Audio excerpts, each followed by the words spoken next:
बिस्मिल्लाहिर्रहमानिर्रहीम अस्सलाम वालेकुम डियर स्टूडेंट्स। उम्मीद करता हूँ कि आप लोग खैरियत से होंगे। तो आज हमारा जो टॉपिक है जनाब कालब का मर्तबा, आर्डर ऑफ मैट्रिक्स। सबसे पहले तो इसकी तारीफ़ की तरफ चलते हैं जी, कि किसी कालब में मौजूद कतारों और कालमों की तादाद मर्तबा कहलाता है जी। अगर बात की जाए तो सबसे पहले हम बात करेंगे जी कितारों के बारे में, कि हमें पहले ये तो आइडिया होना चाहिए जी कितार होती क्या है जी। ये तो हमें पता चल गया, तारीफ में लिखा जी किसी काले में मौजूद कितार और कालमों की तादाद को मर्तबा कहलाता है जी। लेकिन सबसे पहले हमें इसकी शनाख्त होनी चाहिए कि कितारों और कालमों में फ़र्क। तो सबसे पहले जब हम वाजे करते हैं जी पहले कितारों को, तो कितारों को जब भी लिखा जाता है तो हमें उसकी पहचान कैसे होगी कि जो कि उफ़की हालत कौन सी होती है, वो दाएं से बाएं भी हो सकती है या बाएं से दाएं। जैसे कि मिसाल मैं आपको देने लगा हूँ जी, एक, दो।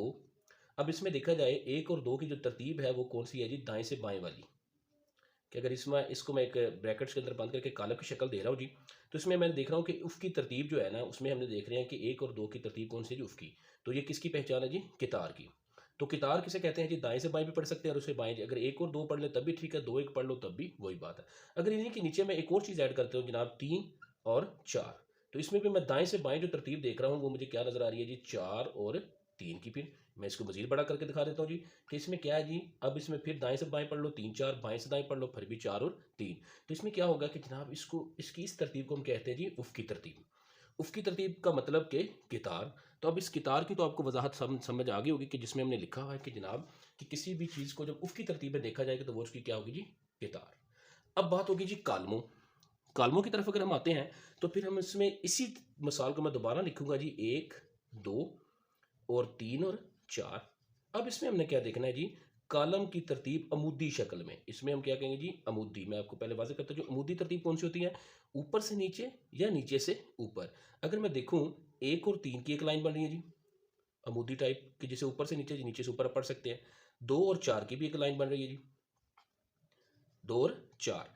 अब अगर इसको मैं एम का नाम दे दूं और इसको मैं नाम दे देता हूं जी एन का, कि अब मैं कहूँ कि अगर मिसाल के तौर पर किसी भी कालम के अंदर मौजूद कितारों का इजहार जो मैं अगर एम से कर दूं और कालमों का इजहार मैं एन से कर दूं, तो इसको करने से पहले मुझे इस मर्तबा का फार्मूला पता होना चाहिए, जिसका नाम होगा जी फार्मूले का, जिसको लिखेंगे हम कि कितार का जिक्र पहले किया जाएगा, बाद में हम किसका जिक्र करेंगे जी, कालम का।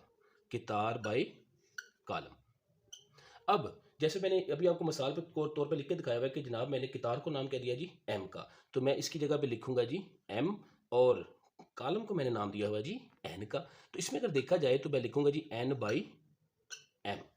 ठीक है जी, एम बाई एन। तो अब इसमें अगर देखा जाए तो फिर इसी तरतीब को में देखा जाए तो इसमें कितनी लाइनें आ रही हैं जी, दो, और इसमें भी कितनी आ रही हैं, दो।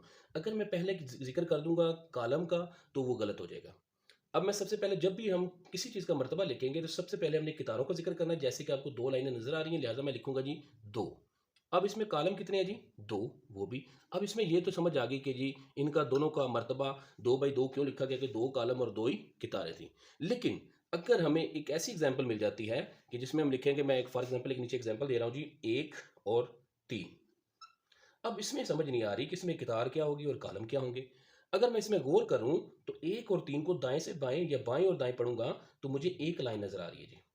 क्या नजर आ रही है जी, एक लाइन। मीन टू से कि मेरे पास जो कितार है, जो कि अभी उसकी शक्ल में आपको दिखाई गई है, जैसे ये दो लाइनें, तो मुझे समझ आ गई कि इसको मैंने जैसे भी ऊपर नाम दिया था, क्या नाम दिया था जी, एम का। अब बात आ गई जी, ठीक है जी, ये मैं लिख सकता हूँ जहाँ पे मेरे पास क्या आ गई जी, एक। क्या जी, मेरे पास कितार का मुझे पता चल गया, वो थी जी एक। अब सवाल ये आ गया कि अब कॉलम का कैसे पता चलेगा। अगर आप क्लास से बाहर निकलते हैं जी, आपके टीचर आपको कहते हैं जी लाइनें बना लें जी, सबसे पहले तो एक लड़के बैठता है ना, उसके बाद फिर उसके पीछे बैठते जाते बैठते जाते बैठते। मैं कहता हूँ जी एक लड़के का नाम एक था और दूसरे का नाम था तीन।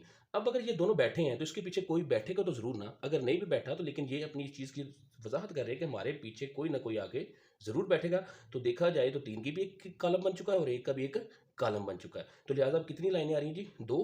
तो फिर मैं यहाँ पे क्या लिखूंगा जी, दो। अब मैं लिखूंगा जी वन बाई टू। अगर इसी को एग्जाम्पल एक और लेता हूँ, मैं इसको लिख देता हूँ जनाब एक कितार की शक्ल में, और दो कितार और एक कॉलम। अब देखा जाए तो इसमें अमूदी शक्ल में मुझे क्या नजर आ रहा है जी, एक और तीन। और उसकी शक्ल में क्या आ रहा है जी, एक की लाइन और तीन की भी एक। कि किताब तो इनके साथ कुछ और भी बन सकती हैं, कि एक के साथ कोई और भी बैठ सकता है, तीन के साथ भी कोई बैठ सकता है। तो सबसे पहले किसका जिक्र करना है हमने, कितारों का। तो ये हमारे पास क्या आ गया जी, दो। और कॉलम हमारे पास कितने हैं जी, एक। तो इस तरह फिर हमारा ये क्वेश्चन जो टॉपिक था वो कंप्लीट हो चुका है। तो ये एमसीक्यूज के तौर पर भी बाज़ औक़ात पेपर का हिस्सा होते हैं, तो लिहाजा इसको अच्छी तरह से समझ लीजिएगा। और इसी के साथ मेरे इस चैनल को लाइक शेयर और कमेंट करना ना भूलिएगा। और इसी के साथ मैं इजाज़त चाहता हूँ, अल्लाह हाफिज़।